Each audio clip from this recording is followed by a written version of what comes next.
warahmatullahi wabarakatuh.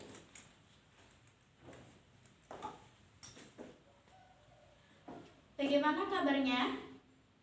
Iya, alhamdulillah sangat baik sekali ya. Oke, sebelum Ibu masuk ke materi, kita absen terlebih dahulu.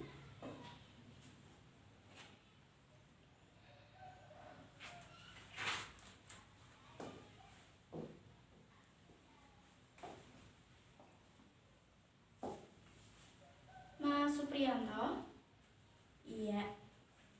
Mbak Retno Yulianti, ya. Abdul Karim, iya. Wat Mulyono, iya. Devi Murtisari, iya. Alhamdulillah hari ini hadir semua ya dalam satu kelas ini. Baik, kemudian di awal pertemuan kita sudah mempelajari tentang teks anekdot, tentang bagaimana sih cara membuat teks anekdot, ada apa aja di dalamnya, terus juga tentang belajar yang lainnya. Nah, kemudian di hari ini kita akan belajar yang namanya teks eksposisi. Baik, sebelum masuk ke materi, alangkah lebih baiknya kita berdoa terlebih dahulu. Berdoa dimulai.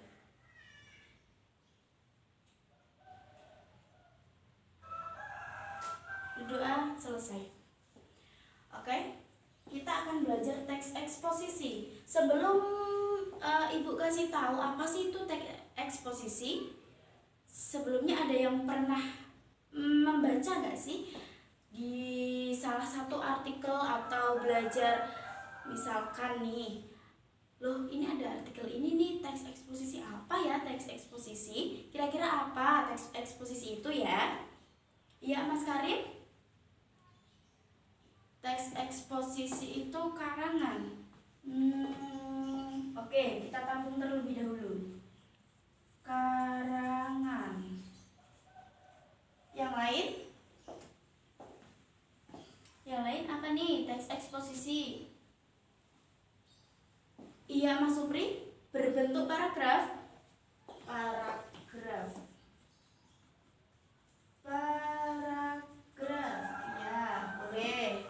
Oke, kita tampung dulu semuanya ya. Selanjutnya ada apa aja ya? Sudah? Cukup? Mbak Retno mungkin? Mbak Devi? Belum tahu? Ya. Oke, kita belajar tentang eksposisi. Benar. Teks eksposisi adalah sebuah karangan, sebuah paragraf. Iya, tepat sekali Mas Supri dan Mas Karim. Teks eksposisi adalah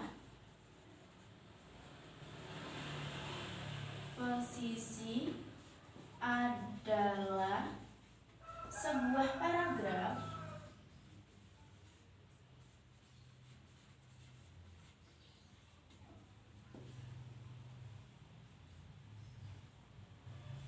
yang berisi karangan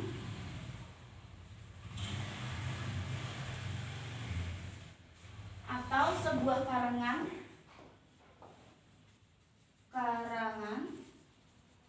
yang berbentuk paragraf yang mengandung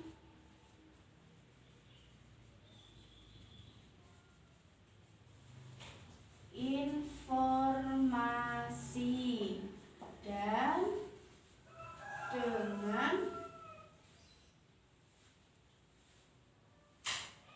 tujuan tertentu. Teks eksposisi adalah teks yang berbentuk karangan dan berbentuk paragraf yang mengandung informasi dan dengan tujuan tertentu. Lalu apa sih tujuan teks eksposisi itu? Ada yang tahu sebelumnya? Mbak Retno? Ayo Mbak Retno, apa ya? Iya, menyampaikan informasi. Menyampaikan informasi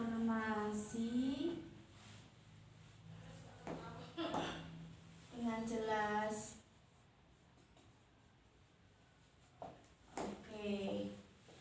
Untuk selanjutnya itu ada jenis-jenis teks eksposisi. Jenis-jenis teks eksposisi itu ada apa aja sih?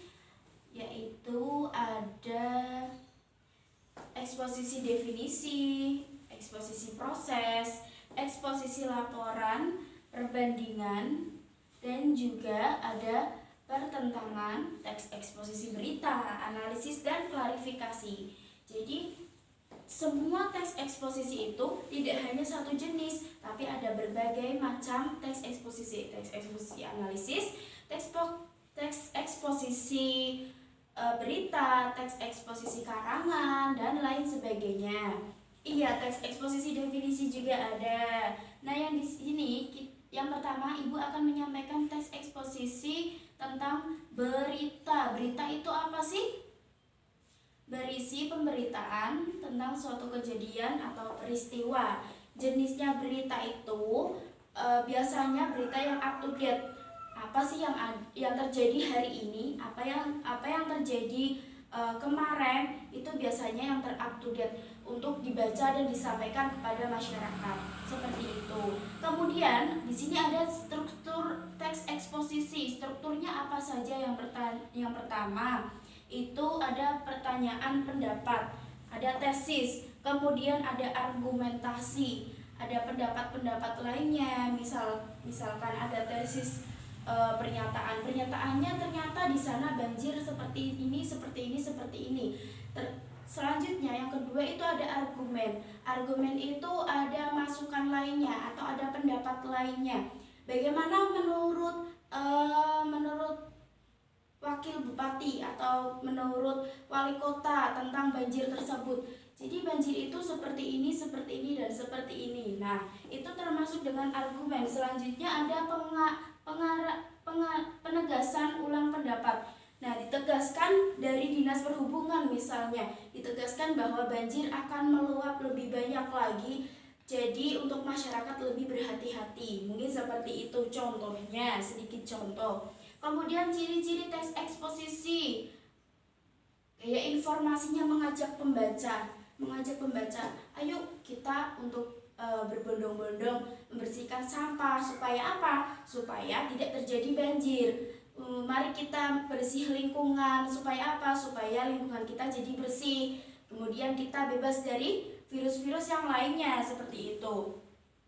Penyampaian secara lugas, terus tidak memihak, maksudnya bermanfaat dan pengetahuannya itu sangat luas, seperti itu. Kemudian teks eksposisi memiliki sifat netral dan objektif. Sifatnya itu netral. Teks eksposisi itu sifatnya mencakup semuanya. Jadi ada analisis, terus juga definisi, terus juga ada karangan, seperti itu. Terus ada kaidah kebahasaan teks eksposisi. Kaidahnya apa aja sih? Kaidahnya ada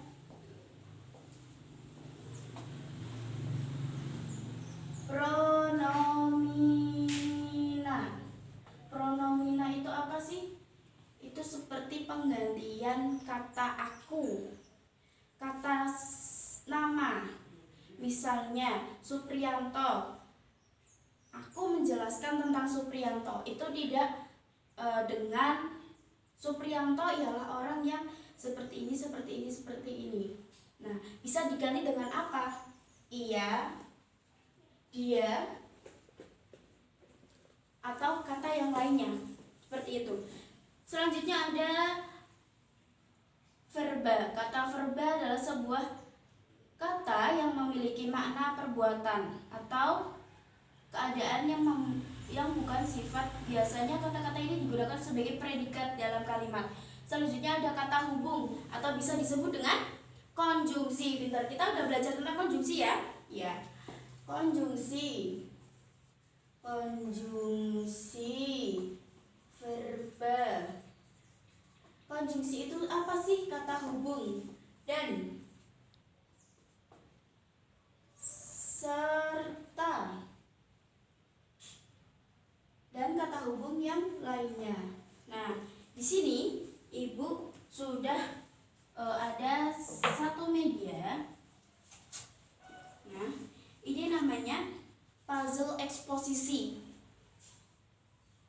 Ada beberapa media di sini yang berbentuk puzzle. Nah, di sini ada sebuah berita. Di dalam berita ini nanti Ibu minta ini termasuk teks eksposisi atau bukan. Alasannya apa kalau termasuk teks eksposisi? Misalkan ini termasuk ke dalam teks eksposisi berita, Bu. Iya, alasannya apa? Alasannya karena ini mencakup semua berita-berita terupdate, berita-berita yang mengisikan informasi untuk masyarakat, ajakan untuk masyarakat. Untuk apa? Misalkan tadi untuk hidup bersih dan lain sebagainya, seperti itu. Nah, di sini ada satu, kali ini contoh dulu ya. Ini adalah contoh teks eksposisi analisis berita. Nah, gimana? Di sini nanti adalah permainannya. Jadi ada beberapa puzzle di sini. Nanti Ibu akan acak semua puzzle, akan jadikan satu kepingan-kepingan seperti ini, puzzle seperti ini. Kemudian kita nanti akan kita membuat satu kelompok 4 anak ya. Berangkat semua kan ya? Iya. Satu kelompok 4 anak. Jadi 4 anak itu nanti Ibu minta dalam satu kotak, satu kardus. Nanti kepingan-kepingan puzzle ini Ibu jadikan satu. Kemudian nanti salah satu dari kelompok silahkan memilih puzzle yang sesuai dengan awalan urutan teksnya tersebut. Nah, kalau di sini ada penetapan standar caleg dalam meminimalisir tindakan korupsi. Nah, ini ada paragraf pertama, paragraf kedua, paragraf ketiga, dan paragraf keempat. Nah, yang pertama ini adalah contoh sebagai struktur teks eksposisi berita, di mana di dalamnya itu terdapat argumentasi dan terdapat karangan yang berisi pernyataan atau tesis. Di sini sudah ada ujian terlebih dahulu atau diuji terlebih dahulu, diolah terlebih dahulu supaya menjadi berita yang sedemikian. Nah, kemudian nanti setelah kalian menetapkan sebagai puzzle yang utuh seperti ini, nanti kalian silahkan untuk menentukan yang pertama.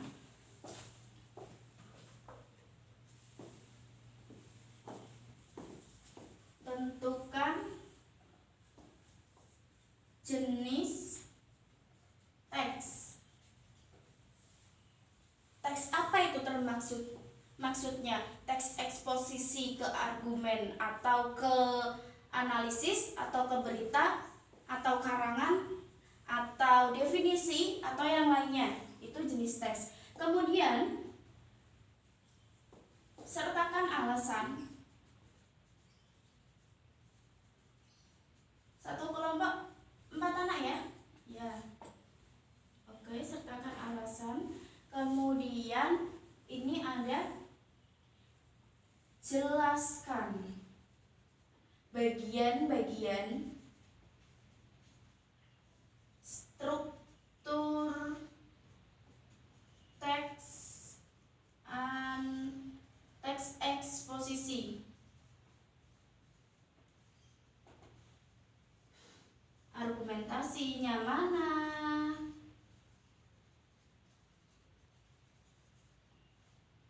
Terus juga Sintaksisnya mana?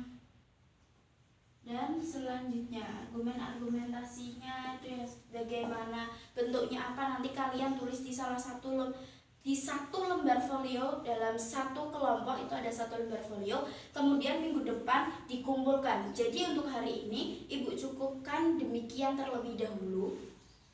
Sekali lagi, teks eksposisi adalah sebuah paragraf atau sebuah karangan yang berbentuk paragraf. Jadi kalau misalnya ada informasi yang bukan berbentuk paragraf atau bukan berbentuk karangan, itu berarti bukan termasuk ke dalam teks eksposisi seperti itu. Nah, silahkan kalian memposisikan diri sesuai dengan kelompoknya, dibagi sendiri-sendiri saja, mau dengan siapa kelompoknya. Kemudian nanti silahkan diambil puzzle-nya di kantor Ibu, karena memang lumayan berat ya, jadi Ibu tidak bisa membawanya sendiri. Silahkan Mas Supri dan Mas Karim bisa diambil. Oke, kemudian mungkin Ibu cukupkan sampai di sini ya. Untuk cara bermainnya sudah paham.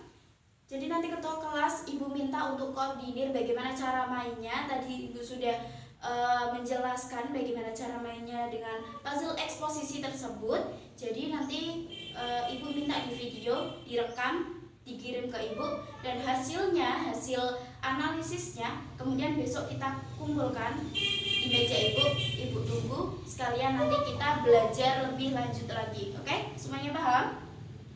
Baik, karena waktunya sudah cukup, mungkin Ibu cukupkan di sini dulu ya. Silakan Mas Karim dan Mas Supri bisa diambil puzzle-nya di kantor Ibu.